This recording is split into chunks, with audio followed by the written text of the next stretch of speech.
A few weeks ago, I made a video detailing why certain criticisms of Resident Evil 3 Remake kinda sucked.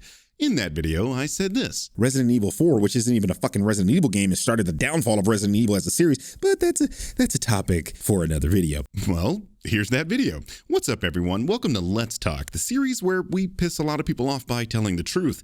This is your friendly neighborhood Birdman, and today I'm going to tell you why Resident Evil 4 isn't a Resident Evil game and why it's responsible for the series' downfall.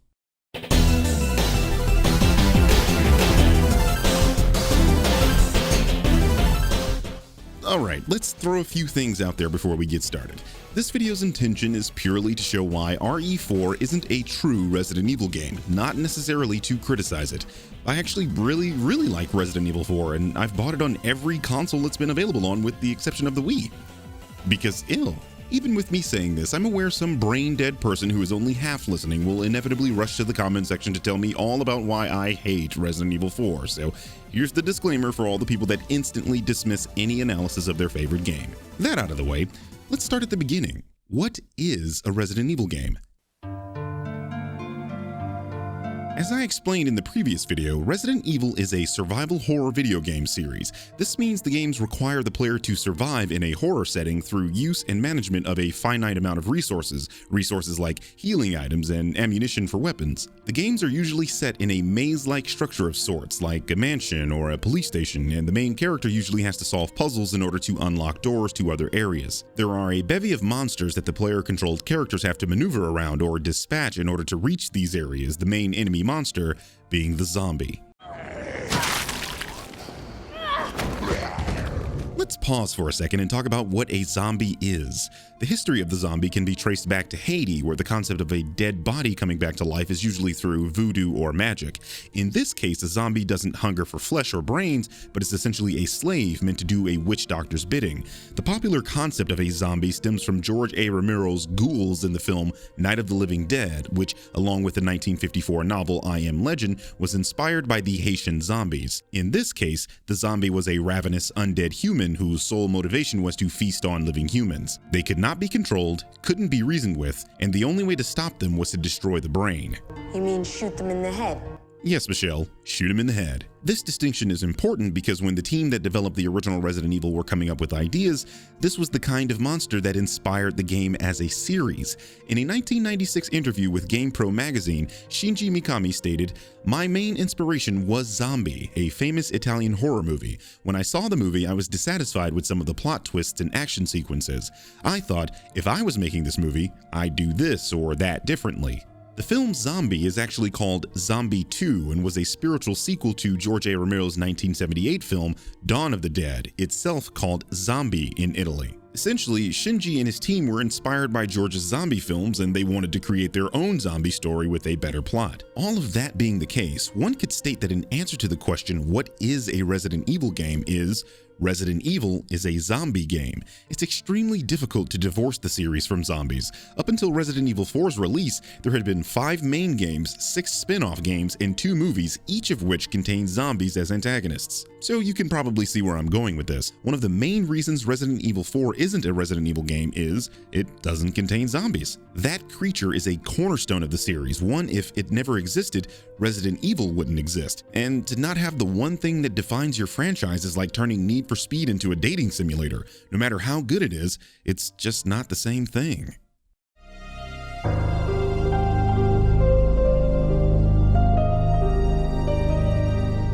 Speaking of not being the same thing, let's talk about some of the design decisions that radically changed the formula.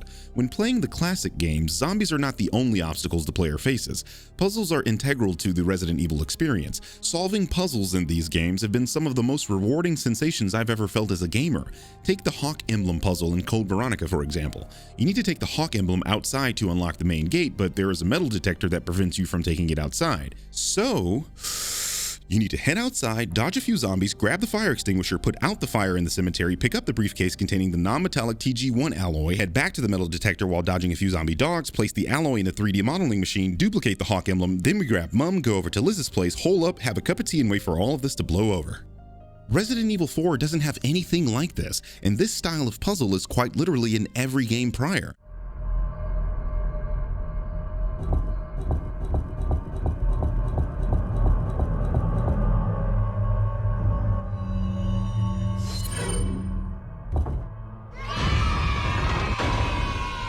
So another answer to the question, what is a Resident Evil game, is Resident Evil is a puzzle game.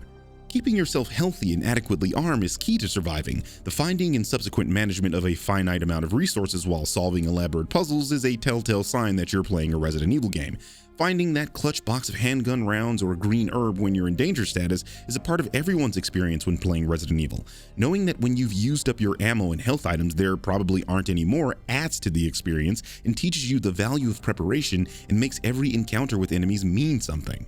In Resident Evil 4, enemies drop health and ammo. Now, I can sit here all day and complain about why this is quite literally the antithesis of classic Resident Evil, but I'll just say that this is what makes Resident Evil 4 not a true survival horror game. Think about it, there are potentially infinite resources because regular enemies can drop loot that either heals you, provides you with more ammunition, or gives you money with which you can buy weapons. In-game. None of this was possible in any of the previous 5 games, and only in Resident Evil 3 Nemesis did any enemies drop items after you defeated them. And that was a boss. And then Resident Evil 4 quite literally changed perspectives. The classic games used fixed camera angles to give players a sense of claustrophobia and an atmosphere filled with dread. You sometimes couldn't see enemies because they were off screen or hidden behind the camera angle, and this added suspense and tension. Not knowing what's coming at you sometimes made you afraid to even move. That's what a horror game is supposed to do. Stop you dead in your tracks with fear, make you second guess your movements, and scare you. Changing to what I like to call second-person perspective just isn't that scary. You can see enemies coming from a mile away. There is no second guessing because from afar you know what you're dealing with and can make decisions on the fly. This perspective works very well for an action game, and RE4's legacy is well felt throughout the industry, with other action games like Gears of War and Mass Effect stealing RE4's idea. But for a horror game, this perspective can only be scary if you completely shroud the game in darkness and have nothing but jump scares the entire game, a la Dead Space.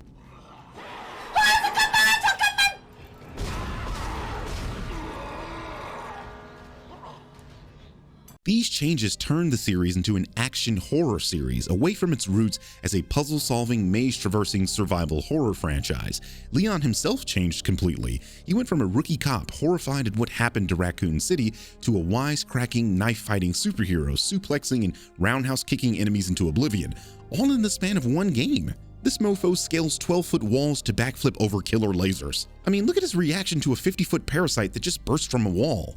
Monsters. Guess after this, there'll be one less to worry about. If he's not afraid of this thing, why the heck should I be? To be fair, all of this is cool. You feel like a complete badass when you play as Leon. Giving the player a sense of power and making the player feel like they can take on all comers is key to an action game. But with that, you've also lost the feeling of being vulnerable. You should feel vulnerable in a Resident Evil game because that's what survival horror is. A protagonist trying to survive in a horror setting and barely doing it. In RE4, surviving isn't really a problem. You have many characters helping you and communicating with you along the way. There's never a sense of isolation and being alone. You're not afraid of running out of ammo because you can buy weapons and enemies drop ammo. Even if you did run out of ammo, you can knife a Ganado in the face and Bruce Lee kick his head off. You're just not scared playing Resident Evil 4. Now, I know what you Resident Evil 4 fans are going to say. Well, what about the regenerators? I will give you the regenerators being scary. They are the one part of the game that legitimately terrifies nearly everyone that plays the game for the first time. And I mean, come on.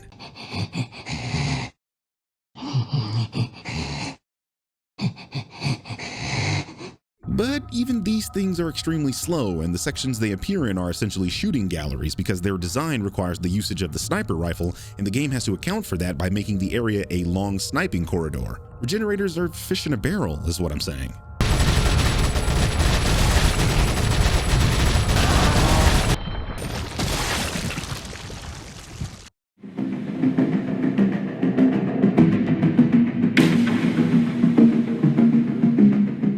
In my previous video, I claimed that all Resident Evil games are inherently action games at their core. Technically, all survival horror games are action games because survival horror is a subgenre of action. However, there are clearly varying levels of these genre classifications. For example, Silent Hill is far less of an action-y game than Vanquish, even though both games fall under the action-adventure umbrella. Following this logic, Resident Evil 4 is far more of an action game than its predecessors, so much so that it looks and feels like a game from an entirely different series. From the very beginning, Resident Evil 4 throws numerous enemies at you. The game design is such that because the areas are much more open than previous games, the developers thought they needed to throw 15 enemies at you at once. This is in contrast to a tight corridor in Resident Evil 1, for example, where just one zombie could stand in your way and feel intimidating as hell. The concept of more is rampant in this game. There is almost a constant barrage of enemies the further you progress into RE4. As soon as you're done with one area filled to the brim with enemies, you're now in another room that contains 20 other enemies. It's nearly non-stop.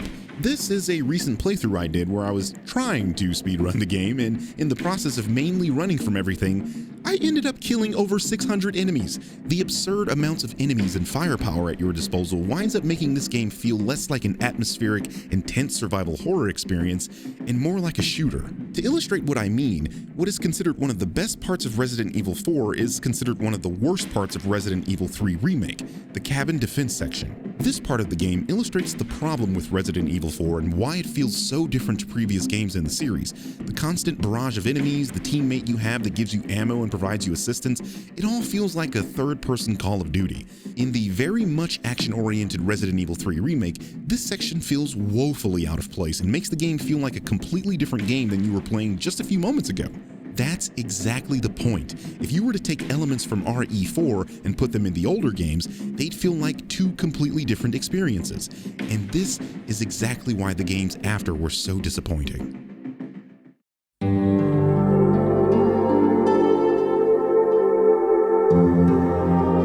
Resident Evil 5 is, technically speaking, a better game than Resident Evil 4. It controls better, it looks better, the inventory system is better, it has more enemy variety, the story actually connects to the main RE storyline, it's not a glorified escort mission. It's essentially the same game, but better. But it's universally considered a worse game than RE4.